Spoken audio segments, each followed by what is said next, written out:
Welcome to the Inclusive Growth Show with Toby Mildon. Future-proofing your business by creating a diverse workplace.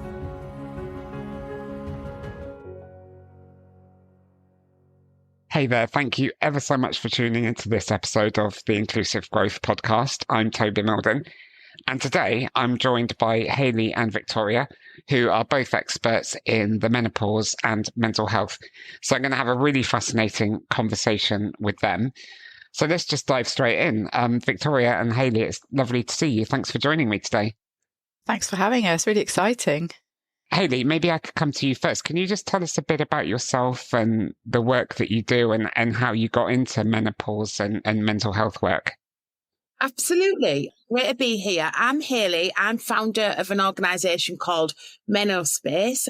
We specialise in organisational training, consultancy and events within the menopause space. And my background is in organisational psychology. So I've got a degree and a master's in organisational psychology. And so leading up to COVID, that's the space that I worked in around wellbeing and mental health at work. And then COVID happened, as we all know, in 2020. And like a lot of people, I lost my work overnight. And at the same time, I started to experience some bizarre symptoms. So at that time, I was 40 going on to 41. And the first thing that happened was my irregular periods and then very heavy bleeding and other things, which were very strange to me. So walking into a room and forgetting why I'd gone in there, not being able to remember the names of people that are close to me, the names of objects, waking up during the night covered in sweat, really anxious. My mood was very low and lots of different things like that. And so my GP referred me to the hospital because he was concerned about this heavy bleeding that I was having. And the upshot of those appointments was that the gynecologist told me I was in perimenopause. And at this point, I was 41.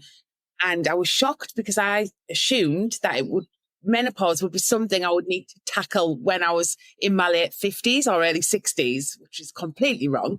And so I came home and I started to do a lot of research around this topic. And the more digging I did, the more I uncovered that it was it was having a major impact on women in the workplace. So back then in 2020, CIPD and Bupa had done some research which had shown that over 900,000 women had left work because they weren't getting the support that they needed in the workplace.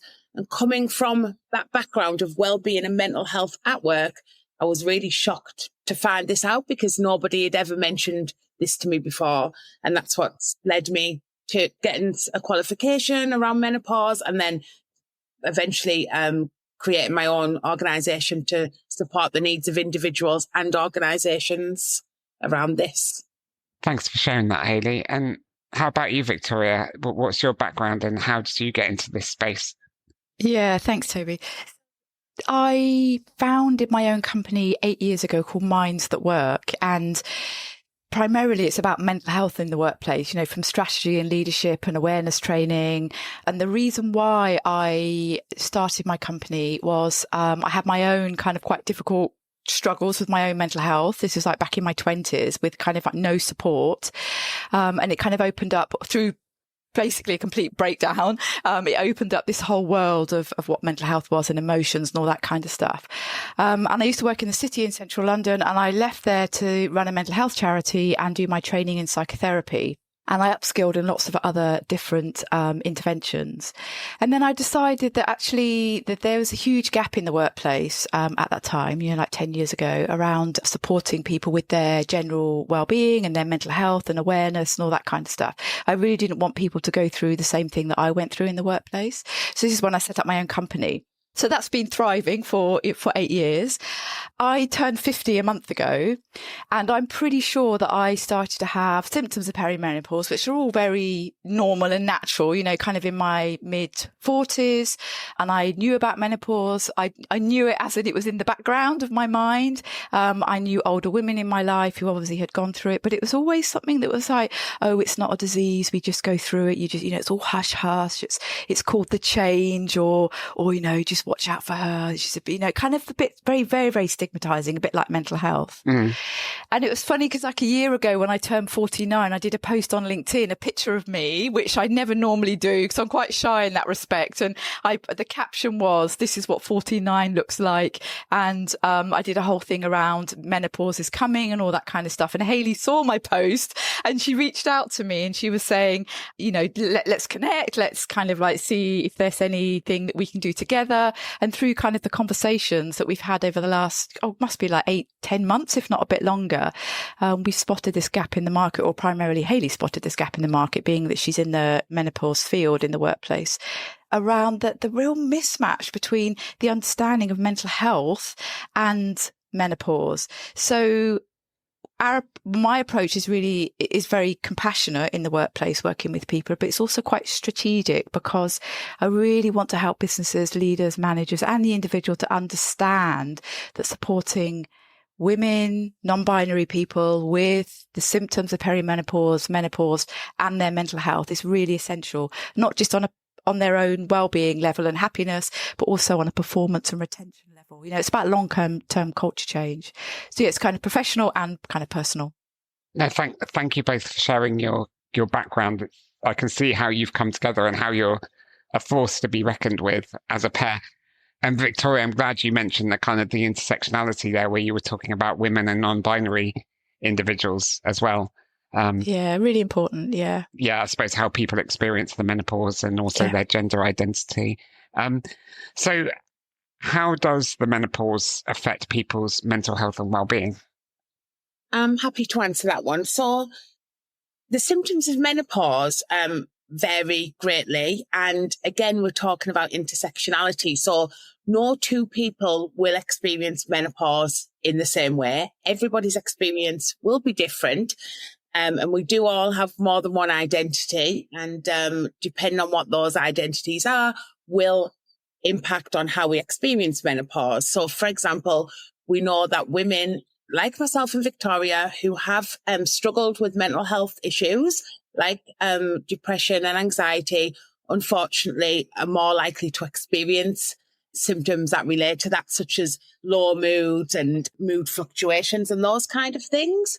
And that is compounded by the hormone fluctuations. So the decline in estrogen and progesterone levels in our body can actually have an effect on our brain's chemistry, and that plays a part in our mood regulation, our memory, and our emotional resilience.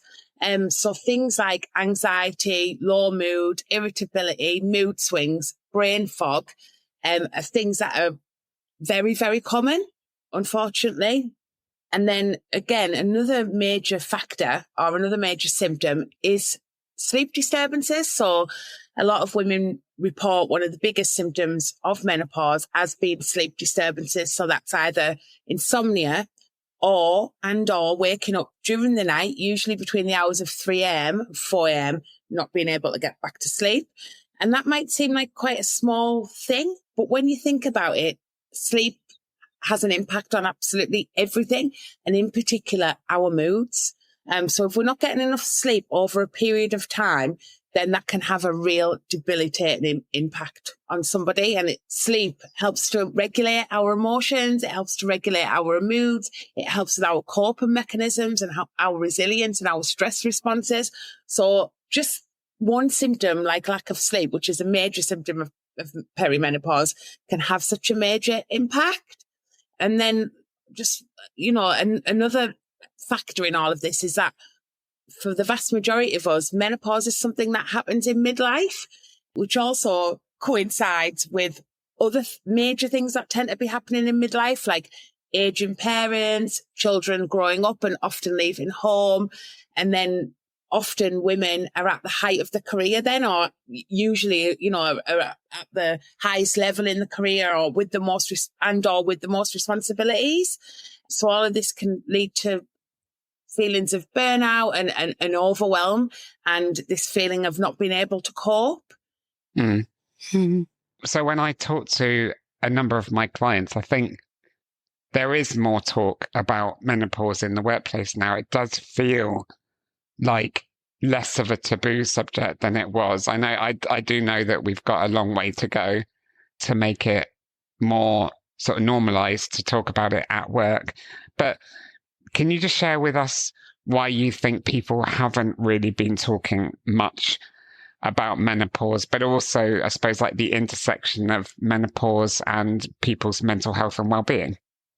Yeah, I think there's been this long-standing silence really around both menopause and mental health. And as you say, the conversation is getting better. There's definitely more awareness. It's in the press a lot more. And obviously there are more trainings and things like that going on. There's definitely a lot of energy around both of these subjects, menopause and mental health. But I think when they do come together, there is actually a deeper silence, because historically menopause is been seen as very private, even quite embarrassing. And it's definitely under-researched, under-discussed. And we know the disparity between the research around women's mental health and men's mental health. We know that a lot of medical research is based on men, just because women have a cycle, because of the hormone monthly changes. It does affect a lot of the medical research that's being done. So it's something that on a medical level, not that I'm not medicalizing menopause or perimenopause, because obviously it's a natural process, but it's just the research around it, the impact on women is grossly under-researched. And we all know that when it comes to mental health, again, it is under-researched, underfunded, often over-medicalized as well. So I think in the workplace, although the conversation is getting better, people are still very reluctant to openly talk about it, particularly the anxiety, the mood changes, going into burnout. And as Hayley mentioned, women at this age are potentially in the height of their roles at work. And so they feel that maybe they're not good enough. It really affects women's confidence. And the bottom line is they're frightened of being managed out. And I do know 2 women who have been managed out because they were scared. They didn't feel psychologically safe in their work to talk about the mental health issues around this time. And many women, don't realize that their symptoms are linked to perimenopause. When it happens, it can kind of creep up.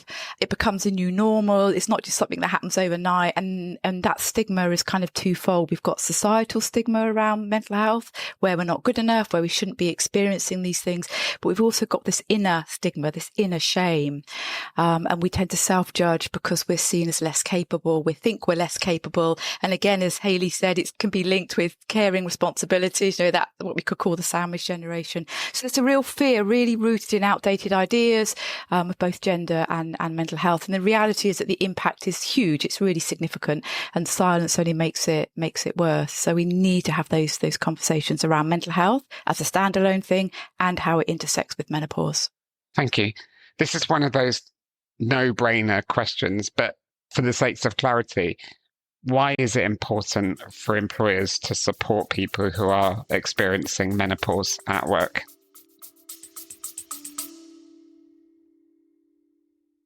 If you're enjoying this episode and looking to boost equity, inclusion and diversity in your organisation, Toby and his team are here to help you.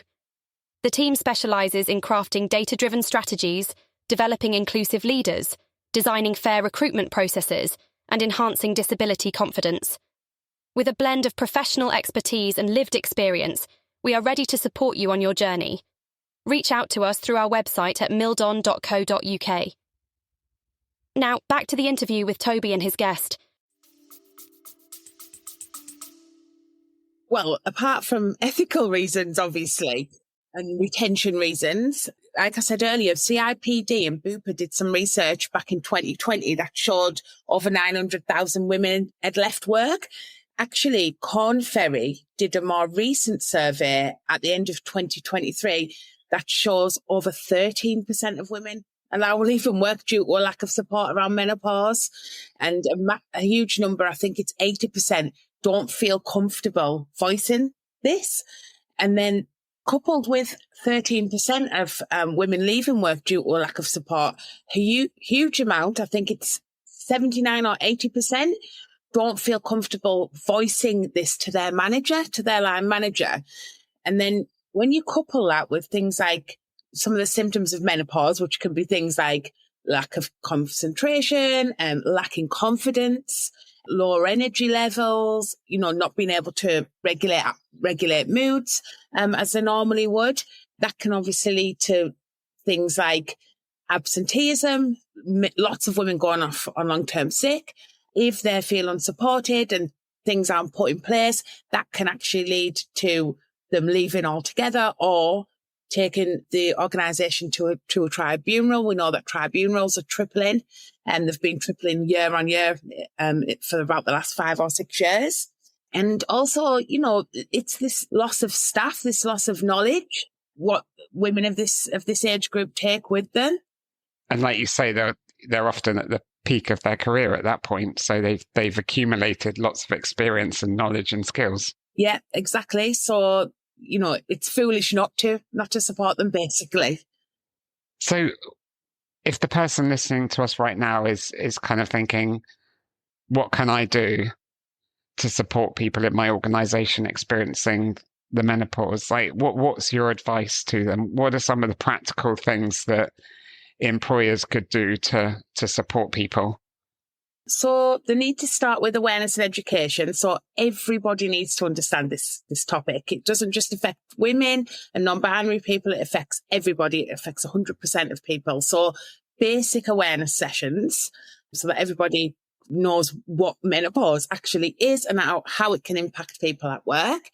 And then a policy or guidelines should be put in place. We have seen a major increase in policies in the UK from 18% to 25% over the last couple of years. However, what we're finding is that a lot of this is being used as a tick box exercise. So although the amount of policies have gone up, the amount of women leaving work has also gone up. So it's negatively correlated. So get a policy, get guidelines in place, but make sure everybody knows about it and make sure everybody knows what their roles and responsibilities are within that, and make sure that it's updated on a regular basis as well. And then definitely equip line managers on how to have conversations around menopause. I've worked with a few IT/tech companies who have a lot of younger male line managers who really struggle to have these conversations around menopause. So it's vital that they know how to have these conversations and that they feel comfortable having those conversations as well. Possibly set up some support networks, get some menopause champions in place. So there's a designated person or persons that somebody can go to that they feel psychologically safe going to. And then lastly, do more specialist things like taking our mental health and menopause course. Yeah. Thanks, Hayley. I just love how practical all that advice is. I think it's things that organizations can really easily implement in their business. If we don't talk about menopause and mental health and the intersection of both of these things, what might happen within organizations? Yeah, I can answer this one. So I think if we stay silent, the consequences are really real, for individuals and teams, for entire organisations, and really as a society as a whole. Hayley's just mentioned some of those statistics there. And I think on a personal level, women can feel very isolated, very confused, really ashamed. Many start with the question, do I have the ability to cope anymore? They're facing real psychological and physiological kind of changes that just aren't being acknowledged. And this can lead to this burnout, withdrawal from leadership and all that kind of lost talent. And we know that there's higher rates of suicide at this time as well for people experiencing menopause, which is a serious social issue. So on a individual level, the impact is huge.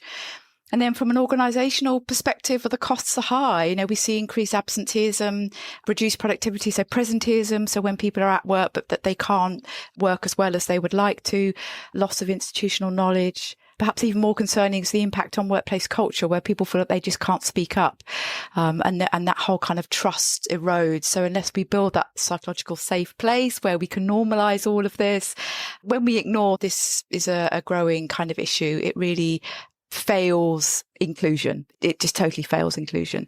So this is what we need to focus on. Yeah.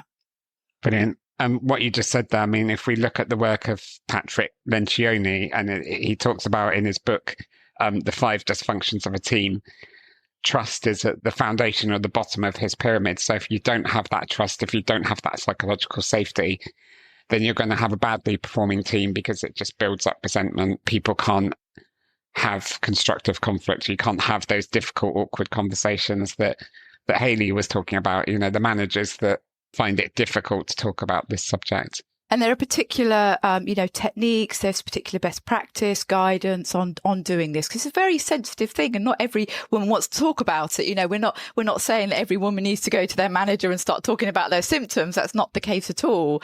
It's knowing how to spot the signs. It's knowing how to have a sensitive conversation. It's all about boundaries. It's about confidentiality. It's aligning that with employment law. It's aligning that with business need, capability, as well as the wellbeing and the mental health side. So it's a fine balance, but it's definitely doable to retain that amazing knowledge that these women during this lifetime, this stage can offer workplaces. So the question that I ask everybody when they come on this podcast is, what does inclusive growth mean for you? Hayley, could I come to you first for that one? Sure. For me, it's about growing together and not leaving people behind. And I think in particular, that's women who are in midlife, and recognising that menopause support is essential for keeping experienced, talented people in the workplace and making sure that they feel valued and not invisible. Brilliant. Thank you. And Victoria, what's your take on that question?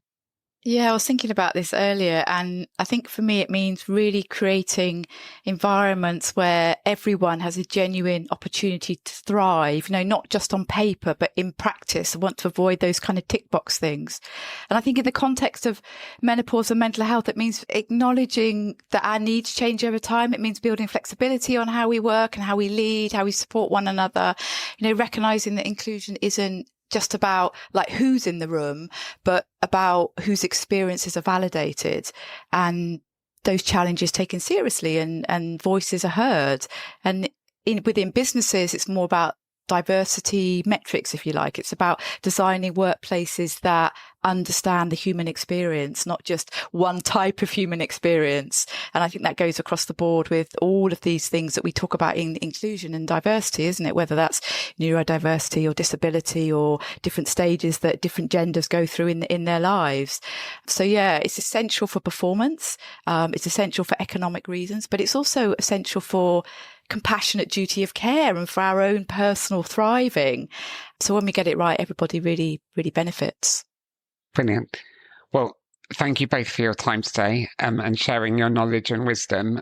Before we sign off this episode, if the person listening to us right now would like to learn more about what you do, maybe they would like to reach out to you and get your help in supporting people experiencing menopause and also supporting people's mental health at the same time, what should they do? How should they do that?